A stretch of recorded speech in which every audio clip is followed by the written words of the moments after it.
Welcome to Sikorski's Think Abouts, and I'm your host, Laura Sikorski. My goal is for guests and I to share our expertise and think abouts that will help you provide outstanding services and experiences to your customer. Today, our guest is me. We're doing something very different this morning, and I'm going to discuss customer service techniques. And I put together some information that you will hopefully be able to share with your staff and perhaps raise some great discussion points on it. So customer service techniques is really a group of four things. It's voice, body language, active listening, and successful communications. And always, always, never assume that people understand what you are saying, no matter how plain and simple you think it may be.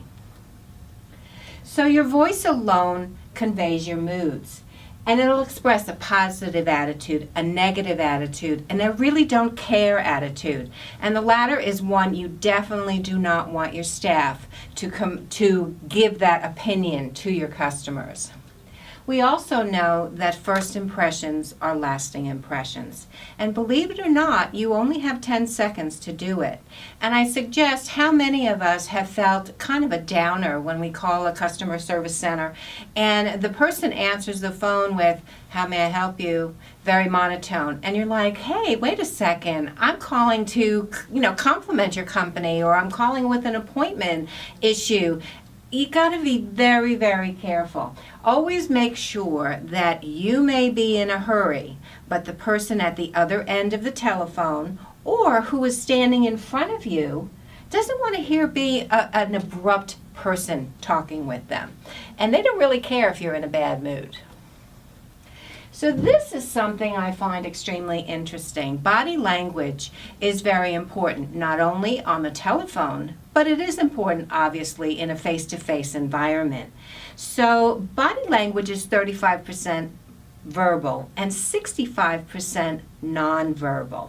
So when you're on the phone and you have the monotone voice that I just talked about, that is going to be apparent very, very quickly. In a nonverbal, this one is what I find very interesting. Facial expressions. That's your door to your soul. And, many times people kind of slap me a little bit and they say, "I could tell exactly how you're feeling just by your face, what your eyes are doing, what what everything is doing." So be very, very careful. Watch the tone of your voice.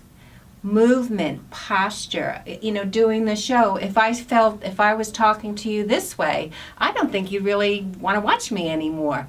However, if I'm standing straight, talking to you in the camera, then you might be piqued to listen further as to what I have to say. Obviously, appearance is extremely important. When you go to the office, how you dress will come through on the phone. If you're slovenly dressed, you may not feel the best in terms of communicating with the people on the phone or other people in the office. Eye contact. Eye contact is extremely important. If I were not looking at you in the camera, if I was consistently looking at the wall or consistently looking at the monitor, I would lose you as a guest. And you have to be careful of gestures. We all know that I do talk with my hands. It must be a Polish thing, I guess. For those of you out there, you'll know what I mean. But we love to talk with our hands. And that's an okay thing, but be very careful in how you do it. So your posture. So let's just kind of talk again. Watch your slouching. Appearance. Avoid untidiness. The fact you should comb your hair in the morning. You don't want to come to the office with bedhead. And guys, I'm sorry, but a lot of you sometimes tend to do that. Head movements. Watch the nodding. People have a tendency to consistently do this. Be careful about that. It gets very annoying. Hand movements, again, watch your waving. And eye movements. Believe it or not, people don't like to be winked at. It may be in a personal relationship, you wink at your husband or your boyfriend, but customers really don't want to be winked at. Facial expressions, watch your frowning. A frown, I think there's something recently, there's tons of muscles that make you frown and only one that makes you smile. Body contact. When you shake someone's hands, you can get a very good sense of what they are, how they are. I know when I shake somebody's hand, I reach this way, and sometimes I will grab their hand here, and that kind of sends someone, I really like what you're saying. I really want to talk to you more. Watch about invading somebody's space. How many of you go to a networking and you see there's like a barrier, almost like a 3-foot square, where people don't invade? If you start going into that space, you'll see the other person start backing up. And of course, be careful of your laughing. I'm not saying you shouldn't laugh, but particularly loud noises on the phone, laughing, it just doesn't cut it. I don't know how else to say it. But also be very, very careful not to cough in the phone, not to chew gum in the phone. Those are things that will come across on a telephone conversation and be very annoying to your caller. And there are ways of talking. Again, if you pause or you put certain stress on words, and you'll probably criticize me as you're going to go and look at this tape, well, maybe she didn't pause the right way, or she didn't stress some of her words. But take a look at your own environment when you're in a staff meeting. Are you standing posture-wise very strong, you're looking at your staff, you're making eye contact with your staff, you're watching to see whether or not a staff member is kind of zoning out, are they doodling, are they not paying attention to you? How do you bring everybody back into the fold? And that's where body language comes into play. I know myself, when I do public speaking, I would rather not be on a podium. I would rather be in the audience, walking and talking directly with guests in the audience, because that always feeds a speaker. And so again, talking to your staff, using it as a staff meeting, help them and you need to help them communicate better, and that's your role. Smile. Smiling is the most positive body language, and we talked about that earlier. It encourages a person to talk to you.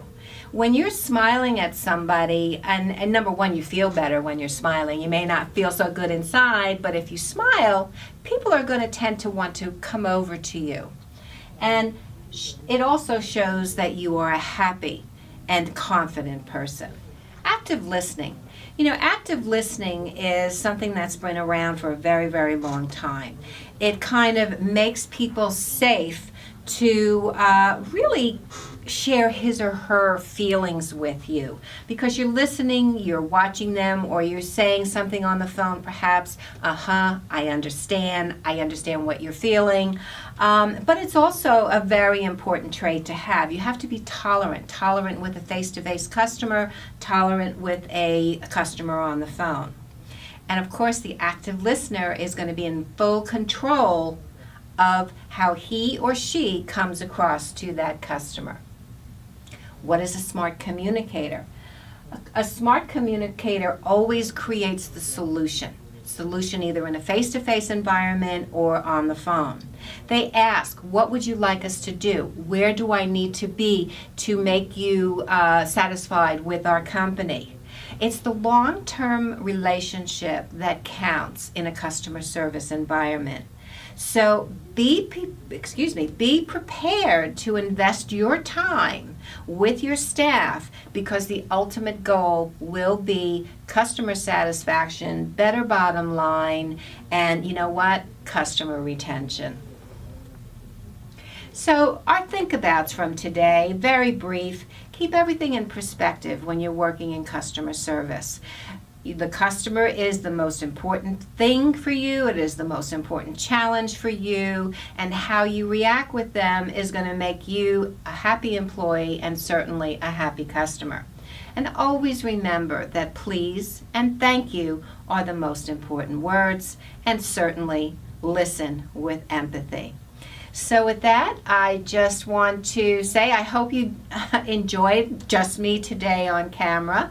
And I certainly, of course, thank you for clicking in. If you need to reach me via Twitter, it's at Laura Sikorski. And of course, we always want to thank the Daily Blue and the Blue Chip Marketing for their support of Sikorski's Thinkabouts, and certainly reach them via Twitter, as you could see on the screen, or certainly 631-761-9223.